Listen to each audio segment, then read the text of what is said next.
In this tutorial, we're going to learn a cool little chord progression. So first of all, let's hear what it sounds like.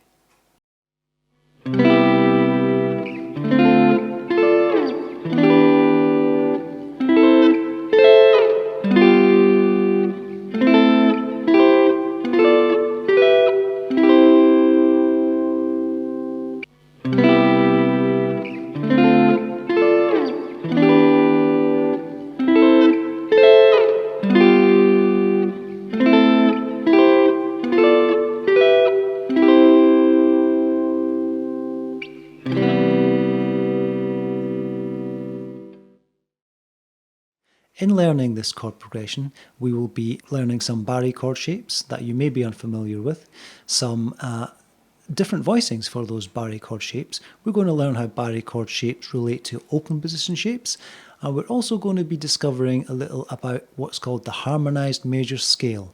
So there's lots of music theory, lots of chord shapes, lots to learn. Let's get cracking. So let's have a closer look at what's going on with this chord progression. The first chord is a C major 7.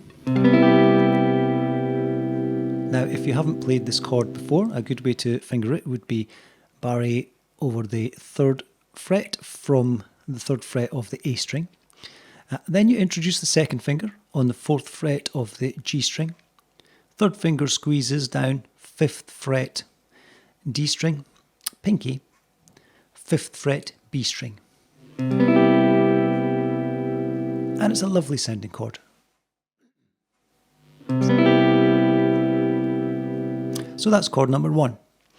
Then we move to a minor 7 chord, D minor 7.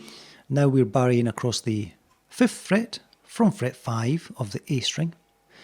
The 2nd finger needs to fret 6 of the B string, and the 3rd finger comes over to fret 7 of the D string. And that's our first 2 chords. Now these are movable Barre chord shapes, so you can really move these anywhere. Major 7 chord up here, minor 7 chord down here. Great shapes to learn and move around. So, now listen to that cheeky little chord. So what I did there was I played a partial D minor chord, but I've chosen to voice it differently, play it in a different area of the fretboard, and it's a fairly easy chord. You just need to barre. I normally do it with my 3rd finger. Barre 10th fret, 10th fret, 10th fret, just like that.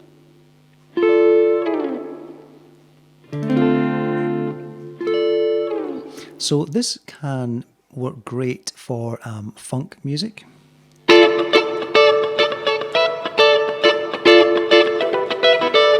As a minor chord. So that's the first portion.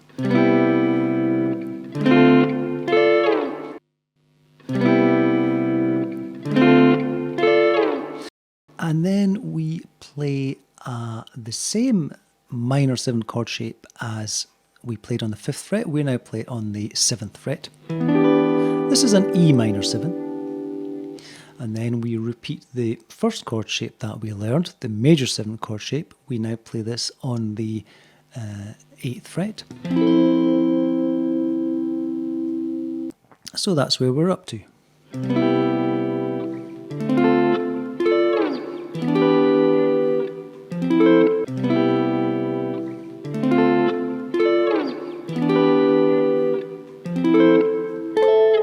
Now here we have another cheeky little 3-string chord.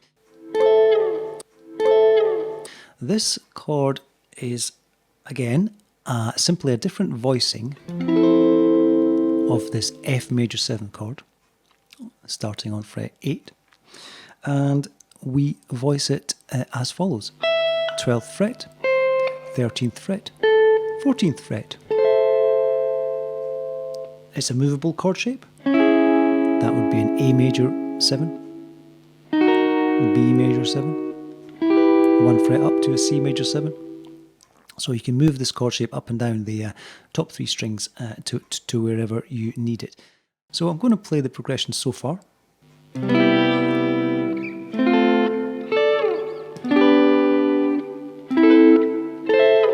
Next chord. Well, this is a 7th chord. It's a G7 chord. It's the 5 chord of a harmonized major, the dominant chord. It's a very important chord. We won't go into why at the moment. Let's just learn how to play it. The easiest way to finger this one is probably start with finger number 1. Finger number 1 is always a good finger to plonk down first of all. So finger number 1 goes on fret 8. Finger number 2 on 9. And finger number 3 on 10. So that's the 9th fret of the D string, 10th fret of the A string. Now what you have here, I don't know if you recognise it, but it's kind of like a C chord. So if we slide that all the way down to there, it's a C chord. And if we slide it all the way back up to here,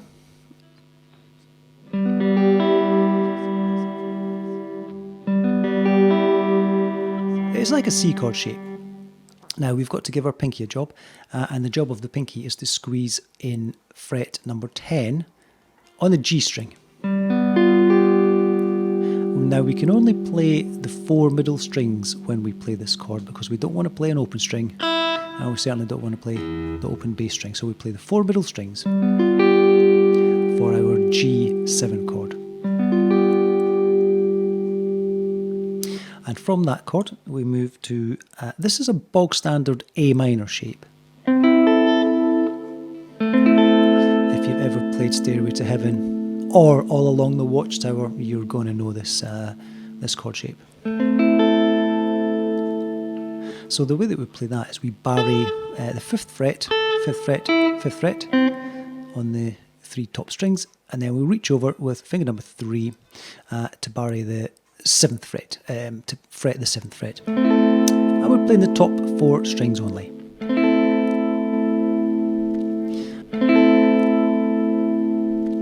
So I'm going to play the progression so far.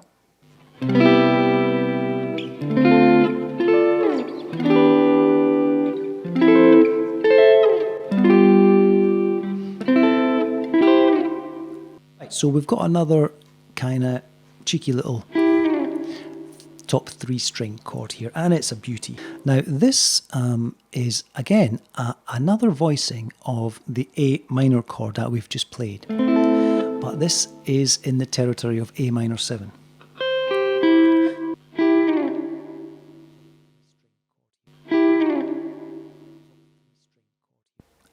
Now the very last few chords of this A minor, the A minor chord, right? Then we've got this sort of A minor 7 voicing, and then we play a chord which is quite important in the harmonized major scale. It gives a real push. It has certain notes which really push the ear, the listener's ear, to want to come home, want to resolve, and there is it. Listen to that. It sounds very unstable, doesn't it? It sounds lovely and jazzy. So how we play this one is we it looks like I'm barreing with this finger, but I'm not really. I'm just playing the root note, which is the 9th fret. 9th fret of D string. I am barreing with this finger here over the top 3 strings, 10, 10, 10. We just squeeze that 3rd finger down.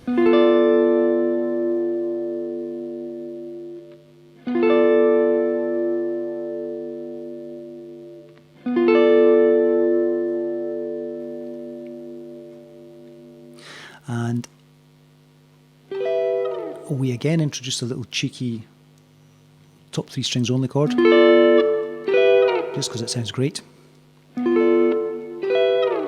And in doing that, I'm simply moving that barre up, shoving it up 2 frets, playing the top 3 strings only. So from here,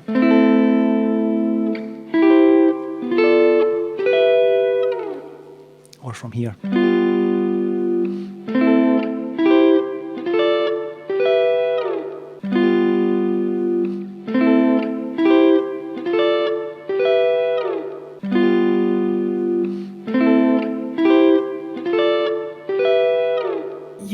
really here that it is wanting to resolve. At this point, we've built a lot of tension. We've built a lot of tension in the chord voicings and where we are harmonically with the chords, but we've also built a great tension just by ascending.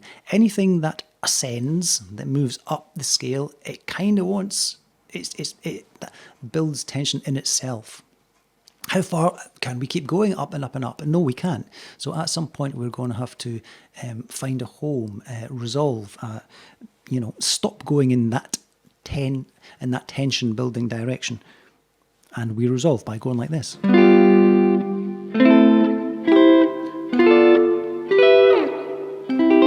Oh, listen to that. That's better.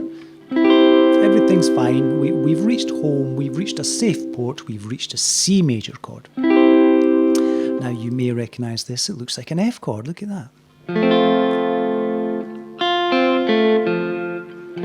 And we just slide up to the 8th fret. So the way that I play this chord is Barre, or rather double stop Barre, whatever you want to call it, both the same thing. So we're on fret 8, reach over fret 9, fret 10. And of course, this chord voicing, if we squeeze, or rather reach, if we reach over with finger number 1, so that it barres from here, if we bump finger number 3, 1 string up the way, so we're on the 10th fret here, and if we give our pinky a job, which is fretting the fret that the 3rd finger has just vacated, look at that, we've got our big Barre chord shape, which is a great movable chord shape.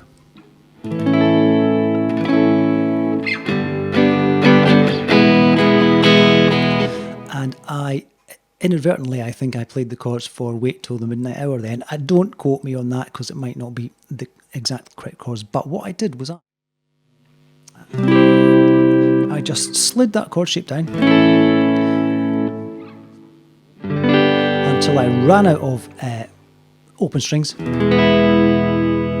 ran into open strings, because now I've got open strings, so I can't go any lower. I can't shove it any lower. And lo and behold, look where I am. I'm at E chord shape. If you played an E chord, then that's the E chord. So this C chord, Barre chord, it's essentially an E chord, but you shove it all the way up. You keep shoving up, you keep shoving up. And this finger has to compensate now for all the open strings that we've lost. So we stick it down there. And that's where the chord shape comes from. Again, relating the Barre chord shape to the open position chord shape. It's often quite a useful awareness to have between a Barre chord shape and that chord shape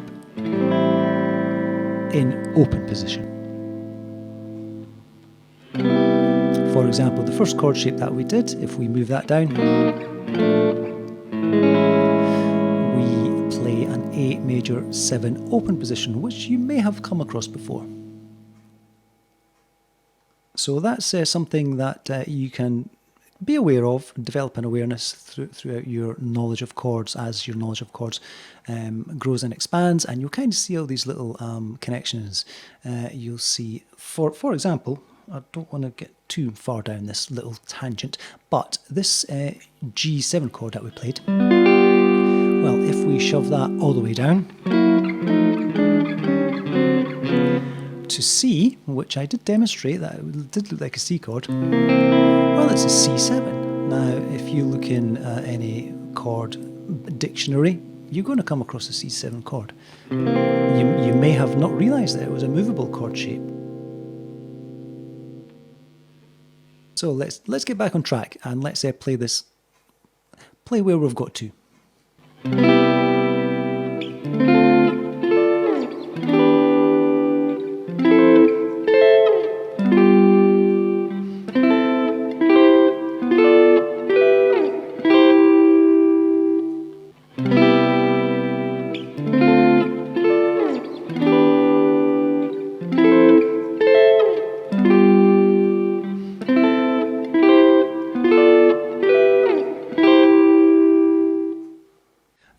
I've been talking a lot about the harmonized major scale in this chord progression. So let's have a little look at what that harmonized major scale is. Now, I've decided to go low-tech for this explanation. I have my Sharpie and I have my notepad. This will save me any laborious digital editing, which is always a good thing. These are the notes of the C major scale. That's them there. Now, if I wanted to construct what's called a harmonized major scale out of the note of the C major scale, so harmonized major scale means that every single scale degree then becomes a chord. So the scale doesn't go do, re, mi, fa, so, and so on. There are chords which ascend just like the chords ascend in the progression that we are learning. But how do we generate those chords? What are the rules? Well, the rules are fairly simple, really. If we started on the root note, which would be C, so this is the first chord that we want to make, the chord which coincides with the root of the scale, the first note of the scale. So we've got our C, we need that note. We miss out the D, right? We don't need that note, but we do need this note. And we continue in that manner. We miss out this note, but we include this note in our chord. And then we miss out this note, and we include this note in our chord. So the basic methodology is we choose the root of our chord, miss the next note, include the next note, miss the next note, include the next note, miss, include. And that generates the four notes which then make up our chord. C, E, G, B, those notes make up C major 7. Now you don't need to really understand what notes construct each chord. You do need to know the chord shapes. When we look at a C major 7 shape, which is on screen now, the A string is the C note.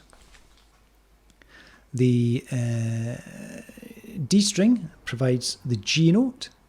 The G string provides the B note. And the B string provides the E note. So all these notes are present in the chord voicing that we are using. The extra note on the top E string is a double of the G. So we're playing G twice in this chord shape. Now, if we wanted to perhaps start on a different note, so let's say, now what I've done is I've written the scale in an octave, and then I've just continued a few notes because we're going to need them, as you will see. So if we decide we want to build a chord on the E, the rule is miss a note, include a note, miss a note, include a note, miss a note, include a note. So this gives us the four notes that comprise the harmonized chord which is built on the E of the scale. And these notes make up the E minor 7 chord shape which we played. And if we look at the E minor 7 chord shape, we see that the E note is on the A string, 7th fret. We see that the, I'm trying to work this out in my head. Yeah, the B note is on the D string, 9th fret. The D note is on the G string, 7th fret. And the G note is on the B string, 8th fret. 8th fret. Of course, in a similar way that happened in the C major 7 chord, we've got an extra note on top because we've got five strings played in this chord voicing, and the extra note is on the 7th fret of the E string, which doubles the B.